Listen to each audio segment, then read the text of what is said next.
Hi అండి, welcome to Uma's kitchen. ఈరోజు special పీతల పులుసు. ఇది చాలా టేస్టీగా ఉంటుందండి. ఇప్పుడు ఎలా చేయాలో చూద్దాం.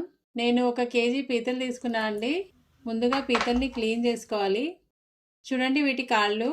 వీటిని అలాగే ఉంచి వండుకోవచ్చు, లేకపోతే ఇలా సెపరేట్ చేసుకుని కూడా వండుకోవచ్చు. అయితే వీటిని ఫస్ట్ క్లీన్ చేసుకుని పక్కన పెట్టుకోవాలి. ఇప్పుడు కూరకి సరిపడ్డా చింతపండు కూడా నానబెట్టుకోండి. చూడండి, ఇంత చింతపండు సరిపోతుందండి 1 కిలోకి. దీన్ని 2-3 సార్లు శుభ్రంగా కడుక్కొని నానబెట్టుకుని పులుసు తీసుకుని పక్కన పెట్టుకోవాలి. తర్వాత స్టవ్ వెలిగించుకుని స్టవ్ మీద ఒక కడాయి పెట్టుకుని అందులో 4-5 టేబుల్ స్పూన్ల వరకు ఆయిల్ వేసుకోవాలి. దీనికి ఆయిల్ కొంచెం ఎక్కువ పడుతుందండి. ఆయిల్ కొంచెం వేడైన తర్వాత చూడండి, ఇవి 4 ఉల్లిపాయలండి. వీటిని మనం చాపర్లో వేసుకుని కూడా చాప్ చేసుకోవచ్చు, లేకపోతే మిక్సీలో కూడా ఇలా కోర్స్గా గ్రైండ్ చేసుకోవాలండి. మరీ మెత్తగా కాకుండా ఇలా కోర్స్గా గ్రైండ్ చేసుకుంటే మన కర్రీకి మంచి గ్రేవీ వస్తుందండి. ఇప్పుడు ఆయిల్లో వేసుకుని వేయించుకోవాలి. తర్వాత పసుపు, ఇంకా మీరు తినే కారాన్ని బట్టి పచ్చిమిరపకాయలు కూడా వేసుకుని వేయించుకోవాలి. ఉల్లిపాయలు బాగా ఫ్రై అవ్వక్కర్లేదండి. ఉల్లిపాయలు కొంచెం మెత్తబడితే సరిపోతుంది.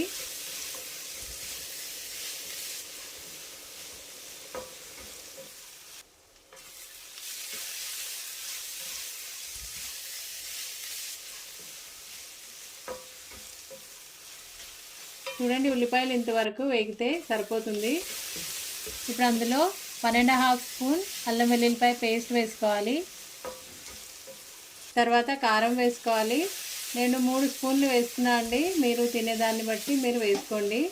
అలాగే మీ రుచికి తగినంత ఉప్పు కూడా వేసుకుని వీటి పచ్చివాసన పోయేంత వరకు వేయించుకోవాలి.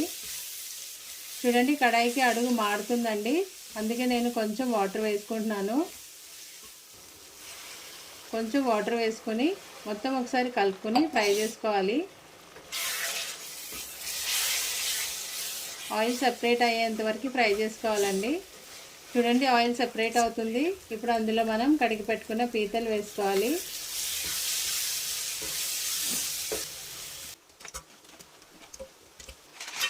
ఇప్పుడు మొత్తం ఒకసారి కలుపుకోవాలండి.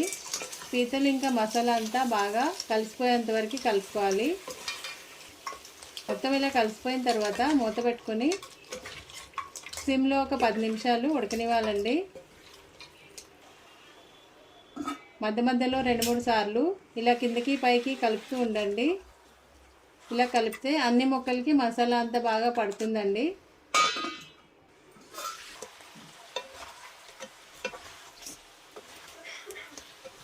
తర్వాత చింతపండు పులుసు పోసుకోవాలి.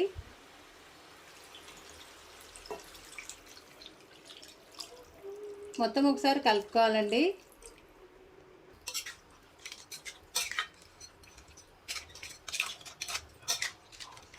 చింతపండు పులుసు తక్కువైతే 1 గ్లాస్ వరకు వాటర్ పోసుకోవాలి. ముక్కలు బాగా మునిగిపోవాలండి. అప్పుడు ముక్కల్లోకి గ్రేవీ అంతా వెళ్తుంది. చాలా టేస్టీగా ఉంటుందండి ముక్క తినేటప్పుడు. ఇప్పుడు మూత పెట్టుకుని ఉడకనివ్వాలండి. 10 నిమిషాలు లో ఫ్లేమ్లో పెట్టుకుని ఉడకనివ్వాలి. చింతపండు పులుసు పోసిన తర్వాత కూడా మధ్య మధ్యలో ఇలా కలుపుతూ ఉండండి.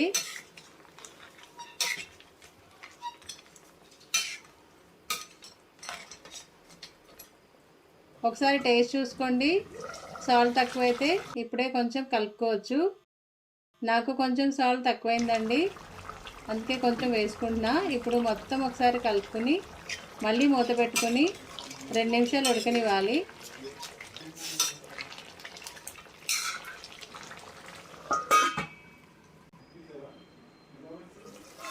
ఇప్పుడు అందులో 1 టేబుల్ స్పూన్ వరకు ధనియాల పొడి, ఇంకా గరం మసాలా కూడా వేసుకొని మొత్తం ఒకసారి కలుపుకోవాలండి.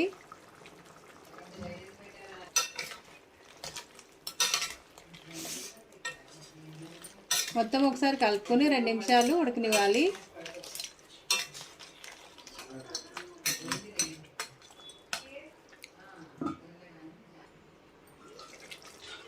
తర్వాత లాస్ట్లో కొత్తిమీర వేసుకోవాలి. ఇంతే అండి, పీతల పులుసు చాలా బాగుంటుంది. ఒకసారి ట్రై చేయండి. వీడియో నచ్చితే ఒక లైక్ చేయండి. Thanks for watching.